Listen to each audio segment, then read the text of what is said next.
building. Welcome to the 4-H building. Welcome to the 4-H building. Oh, you already got the green. When I come into the 4-H, I get really excited. For me, it's like indescribable joy. It's like being home.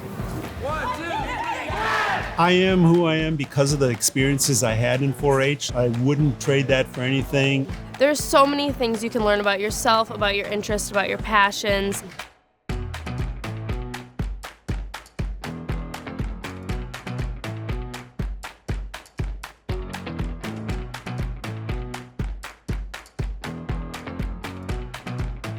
We're bigger than cows and cooking. We have a project and a hook for everybody, whether it's electricity, the arts, or whether it's photography, or whether it's an animal. We're about much more than we ever used to be about.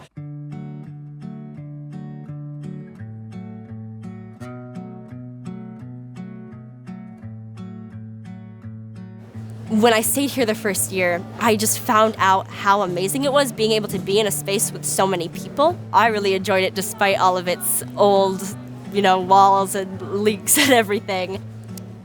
We grew up calling it the 4-H Hilton. It's still the 4-H Hilton to a lot of people. I can tell you exactly which row of bunks I was in the 4-H building back when I was 12 years old. I would just remember bringing all your luggage, going up 87 stairs. It's kind of a rite of passage.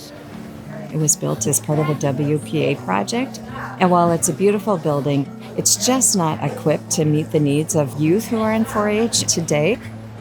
I was here working on my college work and having to charge my Chromebook and try and find a Wi-Fi signal that doesn't really exist. I mean, my parents stayed here and my grandparents were here. Things have changed since my grandparents were kids. The building needs to evolve with it. If these walls could talk, they would just have lots of stories of kids being celebrated and kids being excited. Here in the Enchanted Forest, no dream seems too big or impossible. So much time has been spent here, so many tears and laughter, so many good experiences. I do feel like this is where I have become myself. This building just has such legacy for us that grew up here. Just lots of memories flood back and just thinking about, how every home needs an upgrade. We are about memories.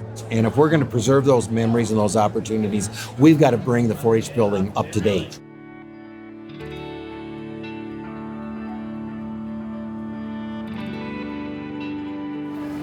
As I look at each and every one of these projects, it's oftentimes at the level of being like a mini dissertation or a master's thesis, because these kids really dig deeply into this topic.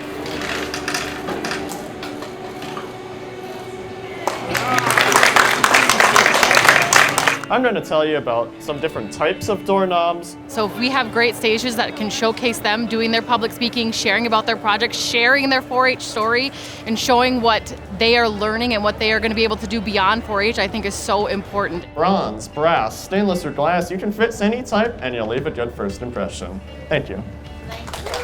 We never want to lose our history of the 4-H program. It is rich, but we need to move forward in the future.